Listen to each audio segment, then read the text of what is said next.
Welcome to Pelvic Health's Pelvic Power Hour. I'm Helen. And I'm Kirsten. And we're the co-founders of Pelvic Health. We're excited to welcome Dr. Jane Grant, a doctor of physical therapy, pelvic health specialist, and a qualified doula and herbalist. She's an advocate for taking a holistic approach to pelvic wellness and making pelvic health accessible for all. She's also the founder of Invigorate Holistic Wellness. Welcome to the Pelvic Health Pelvic Power Hour, Dr. Grant. Yes, thank you. Thank you.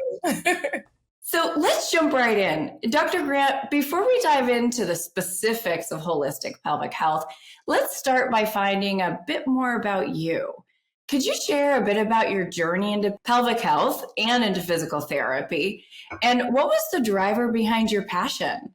Yeah, so I actually was first introduced to pelvic floor physical therapy in my physical therapy program. And in physical therapy programs, they don't talk about it much. You may have one lecture about it, and then you kind of move on to other things. But that one lecture did leave a lasting impression on me, and it kind of lingered.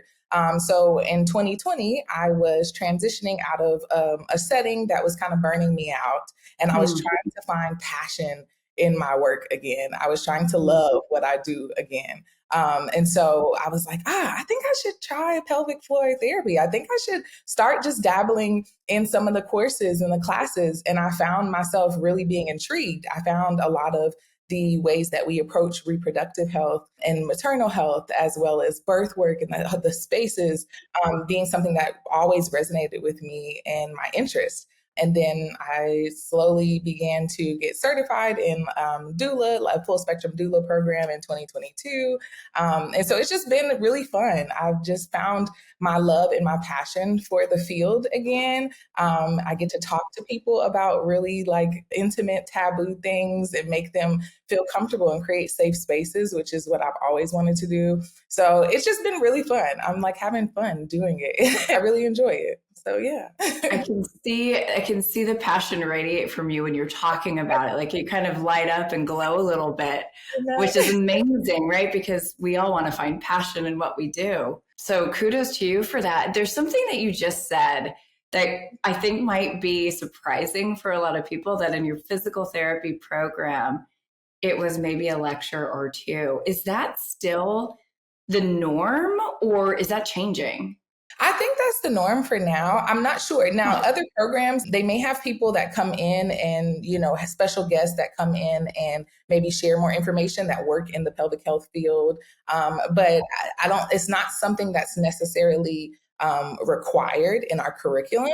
I think that you of course want to have lectures and have topics on things that you'll see in the field as a whole. But they don't have to make it like an actual course for the semester. It's not necessarily mandated in our curriculum in the ways that, the programs are accredited and things like that. So it's really on you to spend the money afterwards. Hopefully you get a good job that, covers your clinical, continuing education credits and stuff. But you do take a lot of great courses through a lot of these awesome continuing education, programs that are out here that are really equipping people to go into that specialty. So, yeah. Amazing. Thank you for that clarification. And one more question, if I may, while we're on the topic of education, because I think it's, like I said, I think a lot of people maybe aren't tuned into it. You then went and did a certification specifically in pelvic floor physical therapy. What is that like? Is that another year or two, or like how does that even work? So at this point, you have already graduated. You have your DPT degree. So you kind of take just like any other courses, continuing education. You'll go and sign up for the classes. So I sign up for the classes. The classes may be a full weekend. So we're coming in person. They have created it because COVID-19 happened. They shifted kind of the way that they teach a lot of the courses, and they do them more hybrid. So parts of it is online, and then a lot of it you do come in person and work with other people. So you're with other physical therapists or occupational therapists or even physical therapy assistants. And you're in that space together, you're learning together. And so it's kind of on you to continue to expand that. Some people also go into residency programs and do fellowships or residencies, and they come out with a wealth of knowledge, and they can sit for it and become board certified through that. So it's kind of like, it's kind of like choose your own path kind of vibe. Interesting. Yeah, so you kind of build on it through time and through different courses in areas that you want to, delve in. So there's different, kind of aspects of pelvic health. Some people prefer more of the pregnancy postpartum lane. Some people prefer more of sexual health, or even, dealing with more menopausal things, or just specifically men's health, LGBTQ health. So yeah, and, so many facets within there. exactly. There's one question that's coming to mind that one of our Pelvic Health platform members brought up, and it was about, is there a difference between, because what she had found is there's a pelvic PT, but they only do external work. They don't do internal work. And can you talk about that from the physical therapy perspective? What is the difference between those two things? That could be someone's preference, but if you are if you're considering yourself a pelvic floor physical therapist like I do, you are certified in doing internal exams. So some people do not do, maybe there's just their personal choice. Maybe they're limited by virtual status where you can't, put hands on people. But if you go through those certification programs, you are licensed to do internal exams. That is, as a pelvic floor therapist, that is something you can do. I think it's sometimes people's choice in a way. I see. But that's great advice for people out there that are looking for a pelvic floor physical therapist. Look for those certifications. Make sure the person you're going to see has done that extra work and focus as you've done, Dr. Grant. Right. And there's some people that are out there calling themselves like pelvic health coaches and stuff too. And so they're not necessarily certified in doing those internal exams, not saying that they don't have a wealth of knowledge that could be beneficial to someone, but it is a difference in that aspect.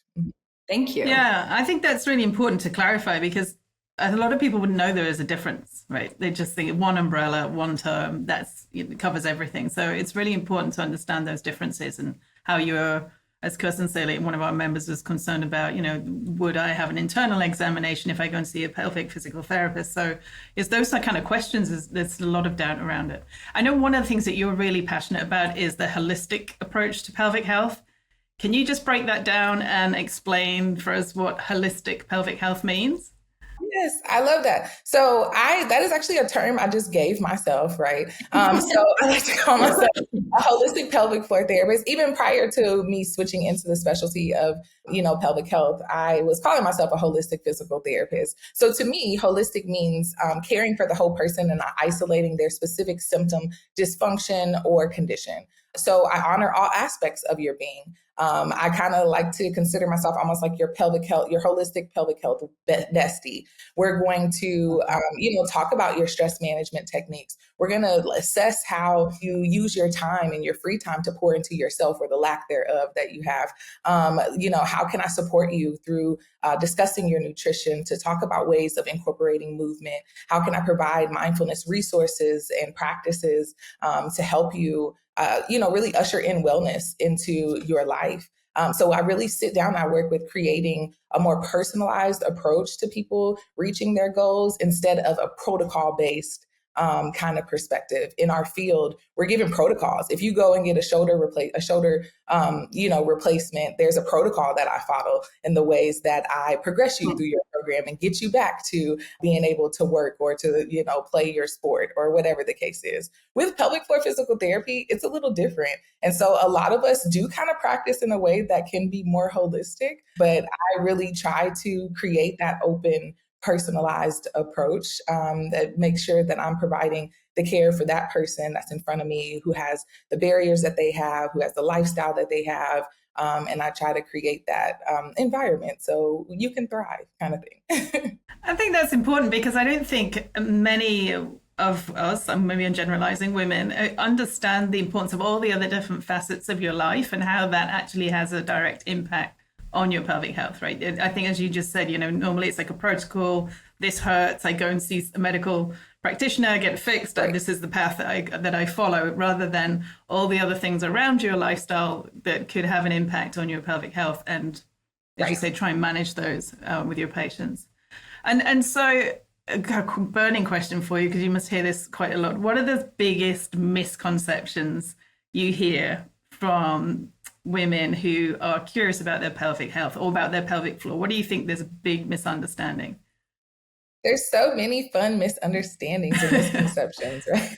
There's so many. A big thing is just a lack of understanding what's normal and abnormal. We have normalized and desensitized ourselves to so many, symptoms that are really an indicator of dysfunction. We have normalized periods being painful. We have normalized giving birth and leaking urine, or, when you cough, laugh, or sneeze, or just saying like, oh, well, my core is gone. I had that baby and I don't, my core is never the same. There's such a lack of, clear understanding of how to identify what's normal and abnormal. And then you don't know that there is something around there's something like pelvic floor physical therapy that can be beneficial to address those symptoms. So people don't even know that we are out here and that we exist. So when they come across our, social media, our content, they hear about it at, some event or something, they're immediately intrigued because they're like, hold on, I didn't even know.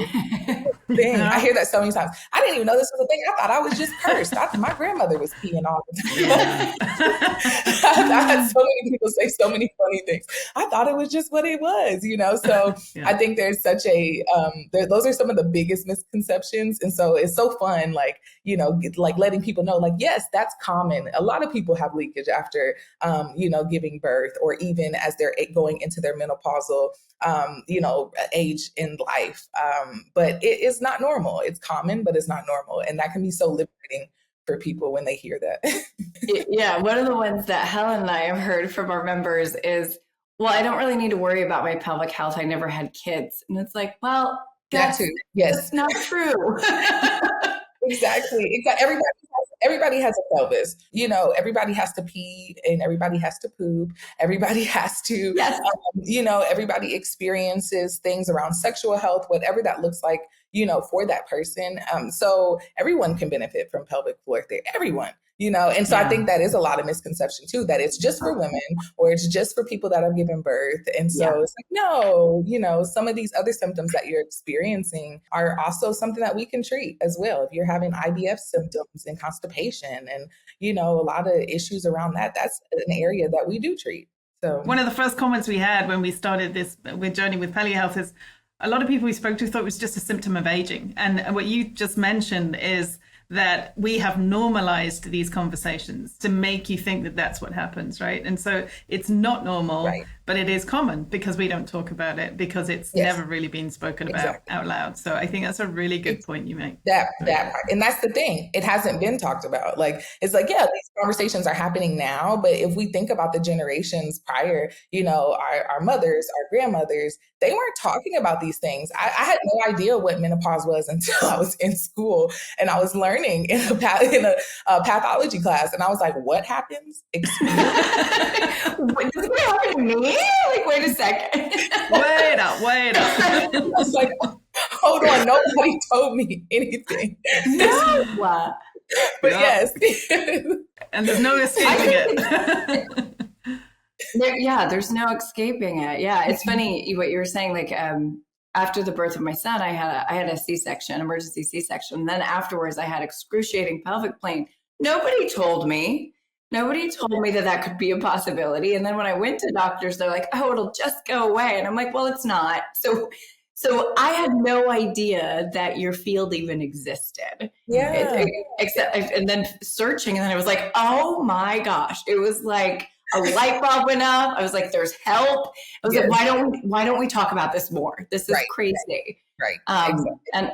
And now Helen and I are shouting about it. So anyone who listens, it's like it gets you in. It's like a cult almost. Once you get in, you're just like, I gotta tell the world about the world. Take care of your floor. Right. Exactly. Oh my goodness.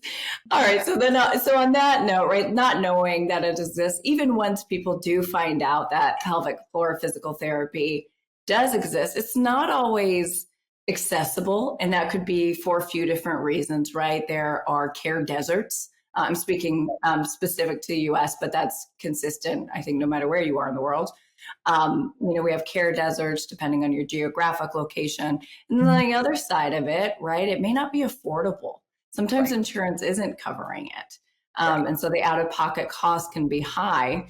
Specific in the US, it's estimated that there are give or take around 10,000 pelvic PTs for a population of women that's plus or minus 40 million suffering some varying degree of pelvic floor dysfunction. So given those numbers, right, like those are possible to kind of meet, right, everyone. Right. How crucial do you think it is to offer virtual services alongside in-person care? And on the flip side of it is, can at-home solutions help?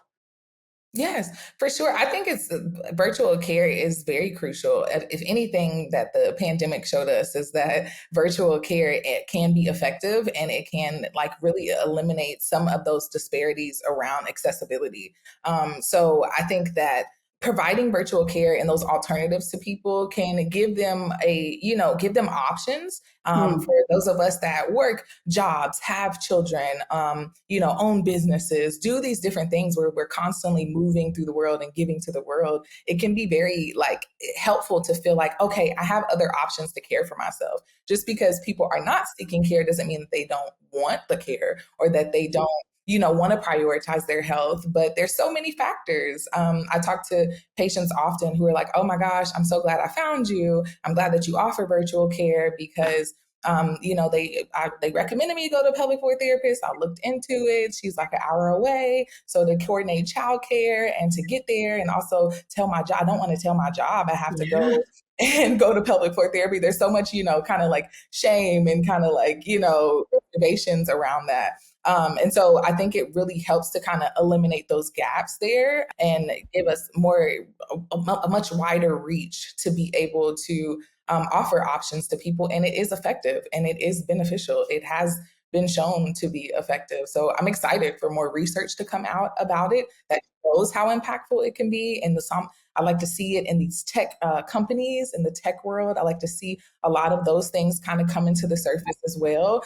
So it's a fun time because I think the tide is shifting in regards to seeing virtual care as an effective and necessary part of our healthcare model, for sure. Wonderful. I think that's providing hope to a lot of people out there. Right. Right. As you said, whether they're juggling family, parents, work, you name it, right? We all have a lot more on our plates these days. Yes. How does the virtual setting change kind of your approach to addressing the whole body in conjunction with the pelvic floor dysfunction? Obviously, you're not able to do an in-person assessment, as you said. So can you talk a little bit about that? It's interesting because you do have to get a little creative with some things. You have to utilize somebody's environment and you have to utilize them a lot in that setting. But one thing that I do, I send a lot of in-depth intake forms to really get a lot of information on past medical history, symptoms. I want to see the full picture of kind of what brought you to me before we even come face to face. That saves time, so I'm not asking you 10 million questions on the call, but it helps me also get a chance to understand like, okay, I want to see these specific movements. I want to see them in their environment. They're saying they're having this pain when they're sitting or working from home at their desk now that they work remotely, right? I want to see their desk in their work setup. I want to be able to see how they're sitting in that space.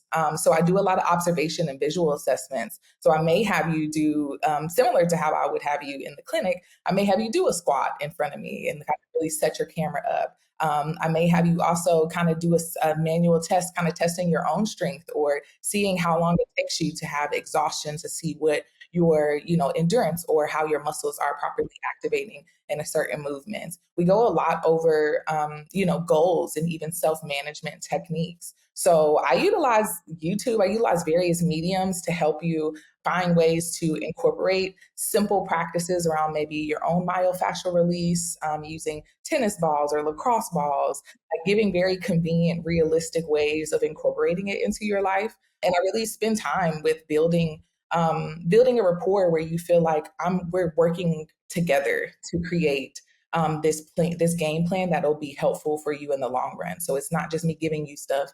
We're talking about what this looks like in your day to day, and we're setting goals that make sense so that we can get where you want to go. And then of course, everybody is not appropriate for virtual care. So I think it's important that I also, understand and I'm able to identify when somebody maybe is not appropriate for virtual PT. And I always make referrals. I always give, recommendations to other care providers or other disciplines outside of myself, because I don't think that I'm the be all end all. I want you to have the resources that you need. So that's one way that it's easier to conduct those assessments and to get the information that I need, even if I'm not in person with you. Yeah, I think that's really important. And I think we're seeing a lot more, I guess, because now we're talking day and night about pelvic health, but we're seeing a lot more about those things that you can do yourself at home and self-manage at home. And I don't think, again, that's another thing of awareness of how many people know what they can do themselves. But I guess the flip side of doing, self-management at home is, how do you get, or I guess in your case, how do you get patients to stick to that? Because, I think it's any routine of exercise, diet, you name it, it's great. You start off with all the sort of passion and will in the world, but then sticking to that and incorporating it into your daily life when you've got the, potentially children or caring for others or job or whatever it might be, is not always as easy as it sounds. So how do you do that? How do you encourage that? Yeah. So I really encourage my clients and patients to create consistent routines. What does it look like to add this into your schedule? What does it look like to utilize various resources to keep you, consistent and, to help you improve your efficiency with doing things, to help make it something that is impactful to your day to day. So what that looks like, sometimes I have I have a patient who has, she just had a baby, I want to say 5 months ago. So she's 5 months postpartum. She also has other children, and she has a demanding job. And so she's just I just haven't been moving. I haven't been doing stuff. I'm trying to get back into it. And she's having all these different pelvic pain symptoms, postpartum, things like that we're working on. So we started out just sitting down and looking at her week ahead. Each session, we sit down and look at the week ahead. Okay, so today's Thursday. I'm seeing you. Let's look at the week all the way till next Thursday. What days can we put in your home exercise programs? Okay, if you want to get in better protein, how can we make sure that we're kind of stacking our task for the day?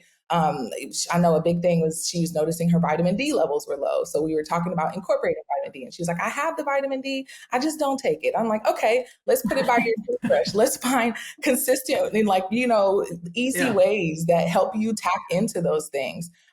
So I'm really big about creating routines around things. Let's say Monday, Wednesday, Fridays are our days to do movement. Let's figure out what that looks like. So I also am really big. A big piece of advice that I give people is just one thing at a time. Quit trying to build Rome in a day. You cannot do it all in a day. Yes, you want to get to the point where you're prioritizing movement 5 days a week, right? But you haven't been moving. So how are you going to get to 5 days from 0 to 5? That's unrealistic. And you're not going to stay consistent with it. And then you're going to beat yourself up because you're not doing what you need to do for your health. And that's counterproductive to what we're trying to do. So I start with, let's start with 2 days a week. Let's start with smaller goals and let's slowly build on that. Let's just try to get better, 1% better each day. 1% better each day. And, let's prioritize one area this week. Maybe this week is our movement. Maybe next week is our nutrition. Maybe then we're also incorporating, just self-care time and pleasure time and fun time and joy time outside of those things. So those are kind of the ways that I try to keep people consistent, and the advice that I give them, and just, telling them to utilize their tools, their calendar, their reminder, to keep them, kind of in that very focused state of, incorporating these newer being proactive. So, and I think it's really important to have somebody not just hold you accountable, but to support you with that. As you said, particularly if you've got a really busy life and you're sat a lot. I know I sit a lot in the day because we're in front of a screen and you're working, and then you've got to think about making dinner for your family, or you've got to think about something else, and it's like, I don't have time to do this. And as you said, if you're going from 0 to 100, it's just not going to work, and you're not going to stick at it. So it's making those small little changes that you gradually build up, I guess, right? Yeah. And I read the book Atomic Habits that was really pivotal in my life. I love that book. Okay, so if you heard me say the 1% a day, you probably caught that. But yes, I love that book. It really like helped me because I was struggling with getting back into movement and prioritizing my wellness after having being an entrepreneur, having other jobs, also being an auntie and a daughter and all these different roles that I have. And I was like, I want to prioritize wellness for myself. I want to, I'm out here talking about holistic health and wellness, and I want to be a billboard for that. So how do I tap into these different things? And Atomic Habits really shifted the way that I set goals. I had very lofty goals. So I had to be like, okay, let's make these a little smaller, more realistic.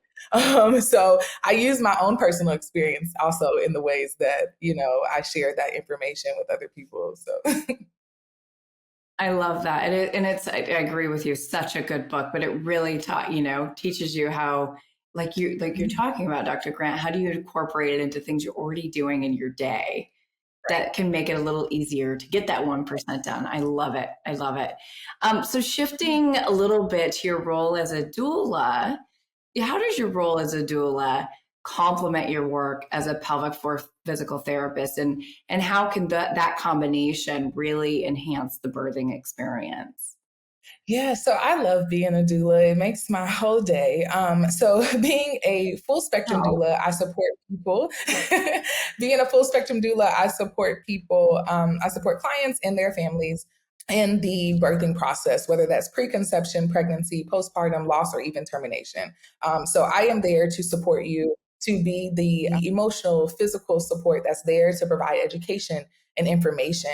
Like, it's kind of cliche, but I do believe that knowledge is power. And I believe that when we're informed, we can make informed decisions about our care, about our health, about our life, about our families. In the birthing space, a lot of times there's so much happening and so much going on. If you're birthing in a hospital, there's a lot of terminology you may not understand. They're asking you to make very quick decisions, and it can be kind of jarring to people. So in order to help them have the birthing experience that they want and they desire, I really lean heavy on that advocacy, that education and information, and making sure that they feel confident moving in that space. And so I kind of see being a doula and a pelvic floor therapist as like two cups pouring into each other. I'm constantly like utilizing what I've learned from supporting people in that more emotional and physical non-medical state as a doula, and using it in the ways that I understand what my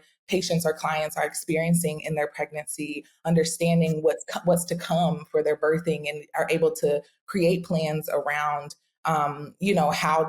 what they're about to go through with the pregnancy or with the labor and delivery process. And then I just use my knowledge of pelvic health to like pour back into that other doula cup and say, okay, so these are the things that we need to keep in mind. You're really scared about tearing during labor and delivery. You're really, that's a big concern for you. You don't want to tear. Okay, so let's talk about what it means to breathe. Let's work on some belly breathing. Let's work on perineal massage. Let's understand what our pelvic floor is, understand how it's going to change. So it really helps. And I feel like we're able to be very confident in that birthing space because of that information, and because I can come from both sides of my expertise. Yeah, it seems like a very powerful combination. And I see you talking about it, how it complements each other. So shifting a little bit to representation in women's health, there are significant disparities in the physical therapy field. Minorities account for less than 10% of the field's current workforce. We also see massive disparities in maternal and infant health care, especially here in the United States.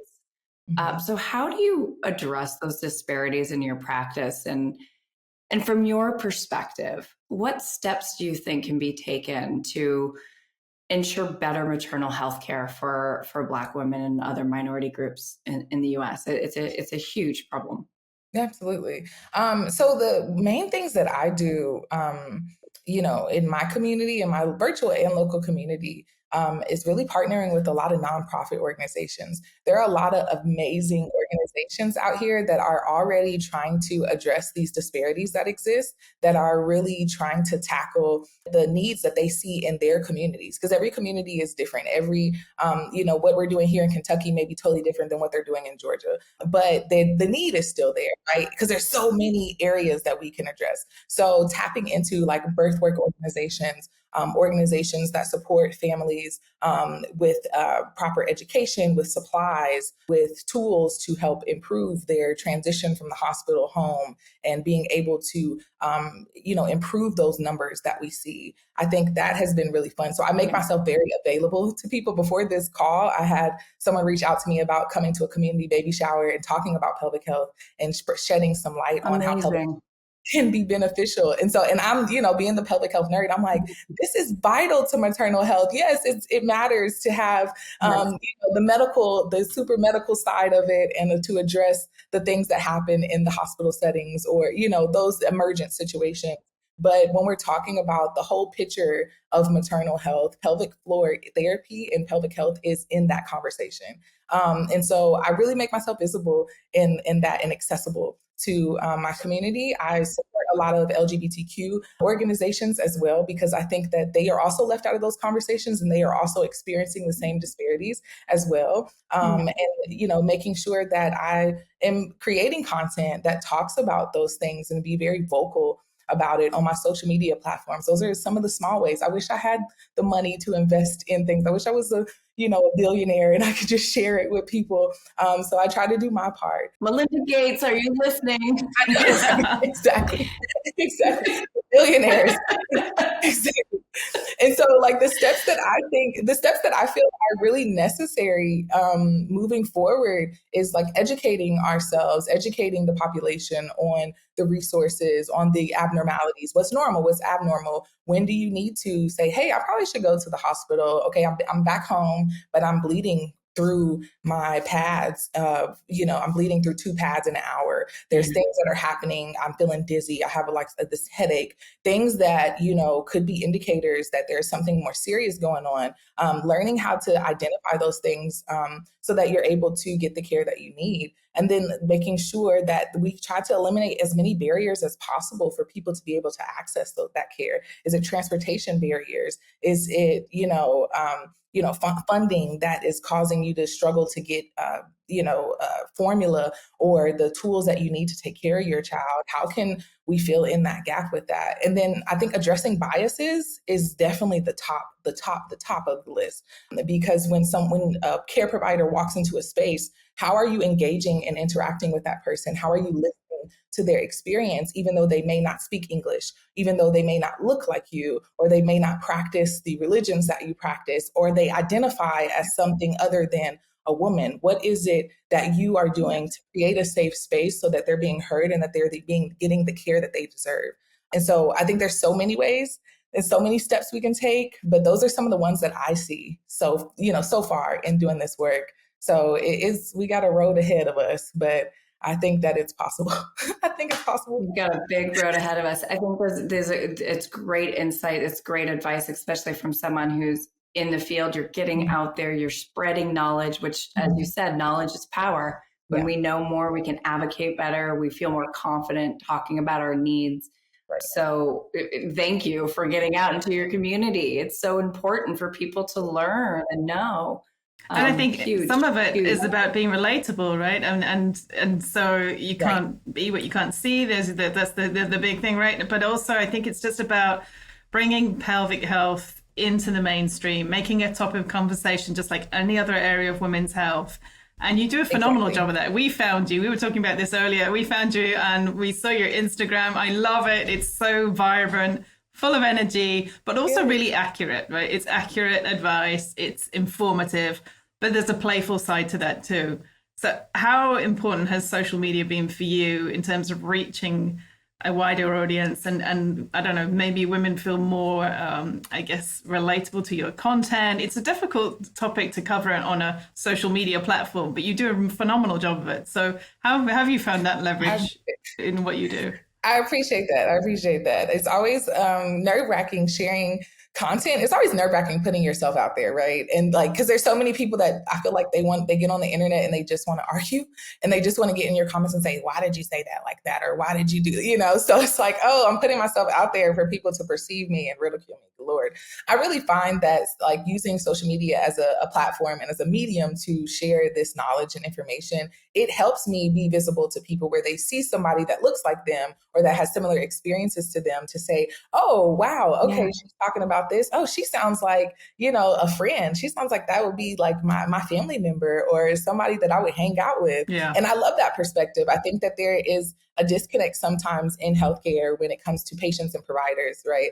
Where there are some people that are fearful when they come into a healthcare setting or space. And so we don't get accurate information from them. We don't get an accurate history or understanding of what they're experiencing because they don't feel comfortable or safe enough to express what's happening. So by being in the social media space and kind of having a more informal, casual kind of expression of this information, I try to really kind of alleviate some of that disconnection that people can feel. But then also I'm able to share a lot of information and dispel a lot of misinformation, because there's a lot of misinformation on TikTok and, Instagram. There's a lot. So in every field, the skincare, that's all types of things. There's so much misinformation. So I can get out there and I can say, hey, I know you saw that, but let's talk about it really quick. Let's have a good conversation. And then people reach out to me all the time. They're like, thank you so much because I saw your content. I was able to reach out, even if they don't reach out to me because they're, somewhere further than where I am. They're like, oh, I was able to tap into the resources that you have, the directories that you're a part of, and find somebody in my area. I'm starting next week. They're able to really feel kind of empowered, and they also eliminate some of that stigma around pelvic health. So, yeah. I love it. I love it. We also want to touch upon your work as an herbalist. You're like a triple threat. So how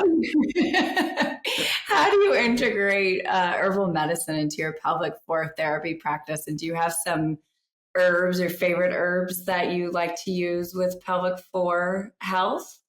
We'd love to hear them. A lot of times the people that reach out to me, they know all the things I do. And so they're curious. They're curious about natural alternatives, right? So I actually started studying herbalism when I was in physical therapy school, which is interesting. Yeah. And so it's been a fun journey finding ways of trying to kind of, bridge it into my work. And so a lot of times they already are interested in talking to me like, hey, I saw this on TikTok. I saw this on, because that's where it comes from. A lot of things come from TikTok. And so they're like, I saw this on TikTok. Is this going to help me? And so I can help provide that information. I can help make sure that they have the research that backs behind some of the benefits of these herbalism products, or even techniques that they can utilize. A lot of times I work with people's care providers. So if you want me to reach out and talk to your primary care provider and just, say, hey, this is something that we were thinking of. I really am all about integrative health and integrative medicine. And so using some of these alternatives that can be beneficial and kind of like complementary to the overall picture of your care is one way that I'd love to use it. And then in person, I do use like herb infused oils. Of course, I ask people if they have any allergies or things like that. I use certain products when I'm working with people that I know can help with like kind of calming down inflammation or relaxing tissues. It's been really fun. So I do add some of those factors into the way people work with me. I'm able to have like that knowledge to pull from and to make recommendations on quality brands, because there's a lot of things that are not so great out there. So because I have that insight, I'm able to say, oh, this is actually a good product. I like the ingredients in this one. I think you should, maybe add it into your day-to-day. As far as herbs, so when it comes to specific herbs, I have so many. So I love just general herbs, right? Let's just talk general herbs, general teas, general things like that. I really love spearmint tea. I love peppermint. I love mint. I am a mint girly. Okay. So if I'm at a hotel and I'm looking for some tea, I'm like, please just have peppermint. Okay. Peppermint is so good. It's like spearmint specifically can be really helpful for people that deal with PCOS, because it can eliminate or balance the testosterone that may be causing issues, as well as supporting digestive health. It can also, really calm and relieve any menstrual cramps or PMS symptoms that people experience. So I love to always recommend peppermint or spearmint, and it's fairly safe for everybody. It's not something that you have to be cautious of if you're taking a certain medication or something. Red raspberry leaf is one that's always popping up on social media, especially in regards to like pregnancy, postpartum.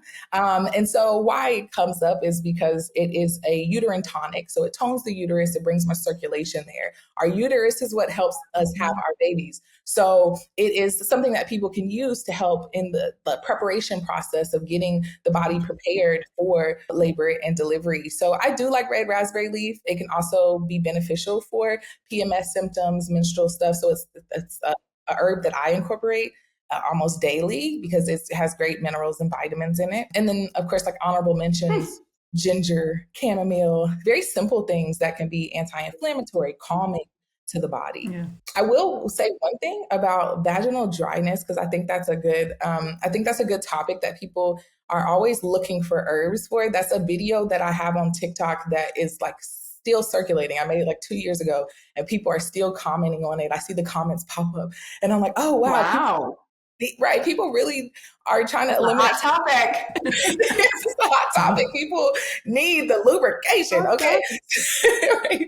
So some of my faves for that are like slippery elm. I love slippery elm. It can be taken in a tincture. You can also take it in capsules, but slippery elm, yes. So it's going to bring that, it's going to help soothe the mucous membranes and add more like a coating to it. That can help with vaginal dryness. I really like shatavari. That's a Ayurvedic herb that can be used, especially for people in menopause that may be experiencing vaginal dryness due to like estrogen deficiency. And so shatavari is it's a very like awesome herb for kind of soothing the vaginal walls, bringing more elasticity, even helping with anti-inflammation, regulating our stress and immune system. I love that. So I like it in capsules. Sometimes people like it in teas, but I really prefer a capsule with shatavari. There's a couple fun herbs that are out there that I think can definitely be incorporated into anybody's lifestyle with proper nutrition and making sure that you are doing things to support your body, because it's not a magic pill, but doing things that support the overall function can be really beneficial. So, what about any herb to boost the libido? So I love maca root. Maca root is great for boosting. Maca root? Yes, maca root. So if you go to like your local like smoothie shop or whatever, sometimes they have the little add-on. You can put maca root into your smoothies or things like that. Maca root can also be considered like a superfood, right? So maca root is great for like increasing libido and sexual vitality, or even just endurance. So it's actually it's a fun one. So I love to utilize maca root in my personal life, but I love to recommend it to people. Listen, I think I have stuff on my shopping list, and now I have my new smoothie booster. And there you go. I'm going to be like, put it in there. Protein powder, yes. Okay, maca root also. Let's go, right? Double up. Let's go all in. Oh my gosh. I feel like we could talk about this for hours. Yeah, I think we can too. And I love tea. I'm a Brit, right? We love it. It's our national drink. So I think you've just given me some new flavors and things to look out for to put on the list. That's for sure. As Kirsten said, on the shopping list. Yay. Well, listen, we could talk to you all day long. There's so much to share. Thank you so much, Dr. Grant, for joining us today on Pelly's Pelvic Power Hours. We've had a fantastic conversation, and I hope this conversation continues and we keep getting the word out there. So thank you so much for joining us. Thank you. Thank you for having me. It's been so much fun. And real quick, before we sign off, Dr. Grant, where can people go find more about you? Yeah, so you can go to my website on invigoratehwellness.com, or you can find me on social media. All my social media is dr.grant_. That's usually where I am. Everybody's on the internet. So that's where I live as well. So if you always just want to shoot me a message or DM like, hey, I saw this, or hey, what do you think about this? I'm very responsive on those platforms. So you can always reach me like that as well. Wonderful. Thank you so much.